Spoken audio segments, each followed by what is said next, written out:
네, 반갑습니다. 저는 강사 전경상입니다. 네, 제가 지금부터 신목고 시험에 대해서 분석을 해드릴 텐데요. 네, 그 전에 저에 대해서 궁금해하시는 분들이 계실 것 같아서 이렇게 간단하게 정리를 했습니다. 네, 한번 읽어봐 주시면 감사하겠습니다. 바로 들어가서요. 이제 어머님들이 잘 아시기에 설명회를 많이 다니시면서 이제 들은 정보에 신목고 시험은 쉽다 이런 얘기를 많이 들으셨잖아요. 저 또한 그런 얘기를 많이 했었고요. 네, 근데 진짜 신목고 시험이 그렇게 쉬운 것이냐, 정말 쉽다 하면 정말 쉬운 시험이냐, 그거에 대한 생각을 바꿔드리고자 지금 이 자리에 섰습니다. 네, 바로 들어가서요. 네, 신목고 시험은 진짜 쉬운 거냐. 좀 왼쪽에 보시면 24년도 1학기 중간고사 때 나왔던 네, 신목고 시험지입니다. 그리고 오른쪽은 23년도에 나왔던 양정고와 강서고 시험지를 제가 지금 가지고 온 겁니다. 네, 그럼 이제 여기서 보여드리고 싶었던 건 일단 23년도긴 하지만 양정고, 강서고 수학을 잘한다고 하는 학교에서도 네, 나오는 문제가 신목고에서도 나오고 있어요. 그러니까 고점에 대한 기준치는 그렇게 큰 차이가 나지는 않는다는 겁니다. 거기에 하나 더 말씀드리자면 양정고랑 강서고는 기본적으로 이 문제를 8점을 주고 있어요. 물론 양정고는 조건 하나 더 줘서 2점 추가해서 총 10점짜리 문제를 만들었지만 어쨌든 기본적으로 8점짜리입니다.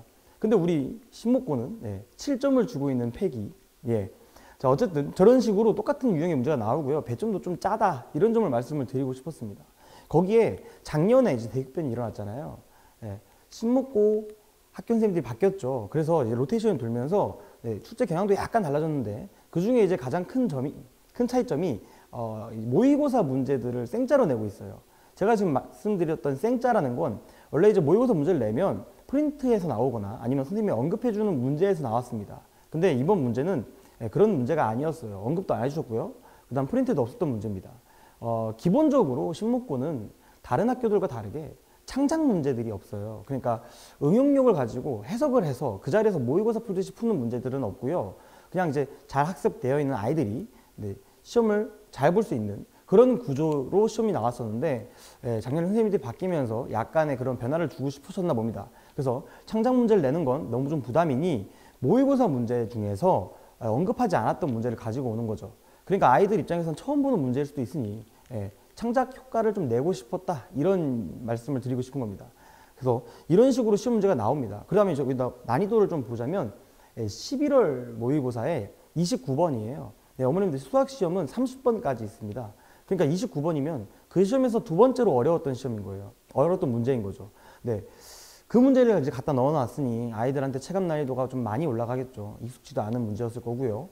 보지도 못했던 문제일 수도 있고요. 봤더라도 그렇게 막 주의 깊게 생각하지 않았겠죠. 어쨌든 이런 식으로 아이들의 체감 난이도를 높여주는 그런 시험지다라는 것을 말씀드리면서 그럼 도대체 왜 쉽다라고 하는 것이냐 인건데 어머님들 이거 간단하게 제가 이제 표로 준비를 했는데 여기에 보시면 시중문제지라고 되어 있긴 하지만 사실 시중문제지에 어느 문제지를 펴도 있을 법한 난이도 있을 법한 문제라는 의미로 시중문제지라고 적은 거고요. 저 기출배움도 마찬가지입니다. 아이가 학원을 다니고 있다면 목동권 기출을 풀어볼 거 아니에요. 그래서 그런 학습이 되어 있다라고 한다면 저 정도 문제들도 풀 수 있다. 그러니까 학원 다니고 공부를 꼼꼼히 했으면 이제 풀어볼 수 있는 문제가 80%나 되는 거예요. 물론 정확히 80%는 안 되지만 77%면 거의 80% 볼 수 있죠. 그러니까 아이들이 어쨌든 시험지를 봤을 때 뭔가 이제 낯설거나 어렵게 느껴지거나 이런 건 아닌 거죠. 그러니까 쉽다라는 얘기를 많이 할 수 있는 겁니다. 그럼 제가 지금서 말씀드리고 싶은 건 저 모의고사 5문제 저기에서 결국 변별이 일어날 거고요. 거기에 이제 추가적으로 말씀드리자면 등급컷이 낮지 않아요. 그러니까 어머님들 이게 9등급제에서 나타났던 건데 우리 아이들 5등급제로 바뀌면 지금 현재 9등급제에서 그러니까 작년이죠. 작년 9등급제에서 2등급을 봤던 아이들이 우리 5등급제에서 1등급 라인이 돼요. 그럼 자 보시면 일단 1학기 중간고사 때 88점이 나왔습니다. 물론 난이도를 조절하지 못해서 좀 쉽게 나온 시험이기도 하지만 그게 중요한 게 아니라 두 문제 틀리면 틀리는 거예요. 2등급이 1등급이 안 되는 겁니다. 그러니까 객관식 하나, 주관식 하나 이렇게 딱 한 개씩 틀리면 1등급이 안 되는 겁니다. 우리 아이들이.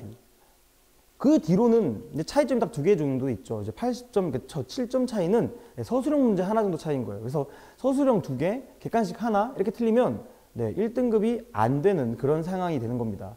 그러니까 물론 아이들이 쉽게 볼 수 있었던 문제들의 비중이 많다 보니까 점수는 높게 나올 수 있어요. 하지만 등급은 잘 나오지 않는 그런 시험이 신목고 시험입니다.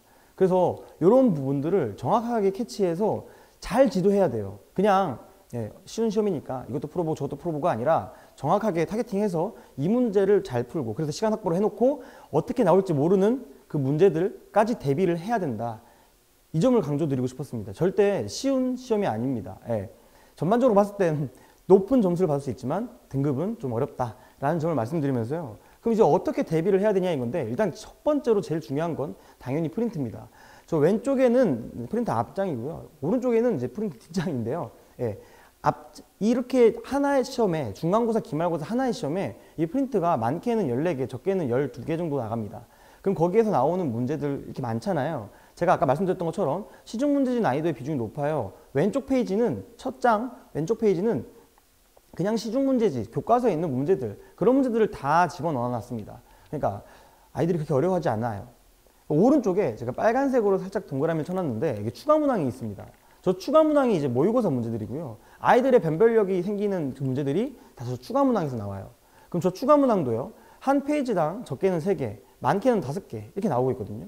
그러니까 아까 제가 말씀드렸던 것처럼 최대치로 놓고 보면 5개씩 나왔다. 그래서 14개의 페이지다 라고 한다면 70문항이 되는 거죠. 그러니까 아이들이 70문항을 거의 달달달달 암기를 해가야 제가 말씀드렸던 모의고사 변형 문제들을 접근할 때 시간을 확보할 수 있는 겁니다. 자, 그렇게 말씀을 드릴 수 있고요. 그래서 여기는 이제 진짜 이렇게 완벽하게 그림도 유사하게 변형되는 문제들이 있다. 그래서 이런 것들은 풀이 과정을 거의 암기 수준으로 변형 문제도 많이 풀어보고요. 상황이 좀 달라지면 어떻게 풀어야 되는지 그런 것까지 인지를 시켜야 된다는 강조점을 다시 보여드리고 싶어서 이렇게 문제를 준비했고요. 네, 그 다음에 이제 교과서입니다. 이번엔 원래 작년까지 신목고가 1학년 때는 그 신사고 교재를 썼어요. 근데 올해부터는 또 미래엔으로 바뀌었거든요. 네, 어쨌든 그렇게 교과서의 내용도 참고를 해서 교과서 변형되는 문제들, 아이들한테는 오른쪽의 교과서 문제가 창의력을 물어보는, 그러니까 활용이죠. 당구장에서 이제 벌어지는 일 가지고 하는 건데, 그걸 이제 좌표 평면으로 나타내서 만들어낸 거니까 아이들이 교과서 문제를 풀어보고 그걸 이게 똑같이 변형된 거구나. 그러면 나는 당구장 문제를 푸는 방식대로 그대로 풀 수 있구나 라는 걸 인지해야 시간 확보가 되는 거예요. 바로 계산만 하면 되는 거니까요. 그래서 이런 식으로 교과서와 프린트를 중점적으로 학습을 시켜야 한다라는 점입니다. 그래서 제가 강조드리고 싶었던 점이 그런 점이고요. 그럼 이제 거기에 저는 어떻게 수업을 하고 있느냐 이제 궁금하시잖아요. 저는 방금 말씀드렸던 것처럼 신목고 프린트, 작년에 선생님들이 썼던 거, 그리고 올해 애들이 나올 거 아니에요? 그럼 프린트를 받아서 바로 이렇게 타이핑해서 변형 문제들을 찾아줍니다. 그래서 아이들에게 클리닉 시간에 이런 문제들을 계속 연습을 시켜요. 그래서 아이들이 숙달될 수 있게. 그러니까 70문제니까 같은 문제 3개만 찾아도 210개가 되겠죠. 그래서 아이들을 시간을 많이 확보시켜서 클리닉 때, 수업 때는 일일이 다 해줄 수가 없으니까요. 클리닉 때 이렇게 일일이 하나씩 지도하고 있다라는 점을 보여드리고 싶었고요. 그 다음 이제 두 번째로 그만큼 계속 중요한 거니까 얘네들은 혼자서 효율적으로 복습할 수 있도록 수기해설지를 작성해주고 있습니다. 그래서 아이들하고 수업 때 같이 풀었던 방식 또는 클리닉 때 진행해줬던 방식 그대로 수기해설지를 작성해서 이 풀이 과정만큼은 문제를 보면 바로 떠올릴 수 있을 만큼 숙지를 해놓자라는 의미로 이렇게 진행을 하고 있습니다. 네. 그래서 저는 수업 구성이요. 일단 1, 2교시는 테스트를 봐요. 일단 어머님들 물론 이 공부에 뜻이 있어서 열심히 하는 그런 아이들도 있겠지만 사실 대부분은 시험을 잘 보기 위해서 지금 공부를 하고 있는 거잖아요. 그래서 아이들이 시험을 잘 보게 하기 위해서는 스파링을 많이 끼워봐야지 중요한 거죠. 그래서 시험장에서 벌어질 수 있는 일들, 한 문제 때문에 시험을 망치는 그런 상황까지도 한번 경험해 볼 수 있도록 테스트를 보고요. 그 다음 이제 해설을 해주고요. 그 뒤로는 유형 정리를 해줍니다. 얘네는 지금 학교프린트 나온 거 보니까 이 유형의 문제들을 좀 연습을 해놔야 그 외에 변형됐을 때도 잘 풀어낼 수 있겠다. 이런 유형들 연습을 시키고 있고요. 그 다음 이제 원래는 안 했어요. 작년만 해도 신목고 학생들한테 이렇게 해줄 필요가 없었는데 고난도 유형의 문제들을 자꾸 연습을 시켜줘야 됩니다. 한두 문제 때문에. 근데 그 한두 문제 때문에 1등급, 2등급이 갈리게 될 테니까 그래서 고난도 연습을 시키게 됩니다. 그 다음 세 번째로는 어쨌든 아이들이 이제 단체 수업을 듣다 보니까 개별적인 성취도의 차이가 분명히 생길 수밖에 없거든요. 그래서 마지막 시간에는 유형 연습을 하고 그 다음 저랑 개별 질의응답을 받는 그런 시간을 갖고 있습니다. 아까 말씀드렸던 것처럼 이제 개별 클리닉인데요. 이 개별 클리닉은 필수로 진행됩니다. 그래서 어머님들 학원을 보내실 때 주 2회 수업이지만 주 3회 수업이라고 생각을 해주시고 보내주시면 감사하겠습니다. 그래서 주 1회 진행하고요. 아까 말씀드렸던 것처럼 학교 프린트, 그 다음 변형 문제들 풀어보고요. 수업 때 질문했던 것들, 오답 있잖아요. 그런 오답 노트도 같이 진행을 합니다. 그 다음 거기에 추가적으로 성취도에 따라서 아이들이 실력이 다를 거기 때문에 문제지를 하나 선정을 해줘요. 그래서 그 문제지를 이제 푸는 것까지 그렇게 진행을 하고 있습니다. 그래서 기본적으로 4시간 진행을 하고요. 추가적으로 더 하고 싶은 아이들은 더 해도 되고요. 더 빨리 끝난 아이들, 오답이 없었다 또는 뭐 시험 문제도 변형 문제도 빨리 풀었다 이런 아이들은 빨리 간다면 3시쯤도 가게 됩니다. 네, 그렇게 진행된다는 점을 말씀드리고 싶고요. 네. 수업 일정은 이제 벌써 개강을 하긴 했어요. 3월 6일 날 개강을 해서 목요일 날, 일요일 날 이렇게 시간은 한번 봐주시면 감사하겠습니다. 이렇게 수업이 진행되고 있다는 점을 말씀드리면서 그래도 이제 한번 보시는 게 어떻게 진행하는지 보시는 게 중요할 것 같아서요. 저 왼쪽에는 신목고 학생들 진행했던 사진이고요. 밑에 스터디룸이 잘 되어 있어요. 그래서 아이들이랑 수업 끝나고 가기도 하고요. 수업 전에 가기도 하고요. 그렇게 해서 진행을 하고 있다라는 점 말씀드리고 싶었고요. 오른쪽은 이 기숙사 학교 학생들이었어요. 신목고 학생들은 아니지만 기숙사 학교 학생들은 이제 일정이 너무 빡빡하면 못 오는 경우도 있었거든요. 그래서 제가 직접 찾아가서 열심히 이렇게 지도를 하고 있다는 점을 보여드리기 위한 연출된 사진이라는 점만 다시 봐주시면 감사하겠습니다. 어쨌든 가서 이렇게 지도를 했어요. 네. 네, 그리고 24시간 관리입니다. 네, 여기 24시간 관리는요, 사실 24시간은 안 되고요. 자는 시간, 뭐 하는 시간 빼고 이렇게 진행을 하고 있다는 점을 말씀드리고 싶은데, 사실 여기에서 이제 강조드리고 싶었던 점은 두 가지가 있을 텐데, 첫 번째로는 한 문제 때문에 아이들이 질문 오는 그런 비효율적인 상황, 이런 상황을 만들고 싶지 않았어요. 그래서 자유롭게 질문을 해라 라고 진행을 하고 있고요.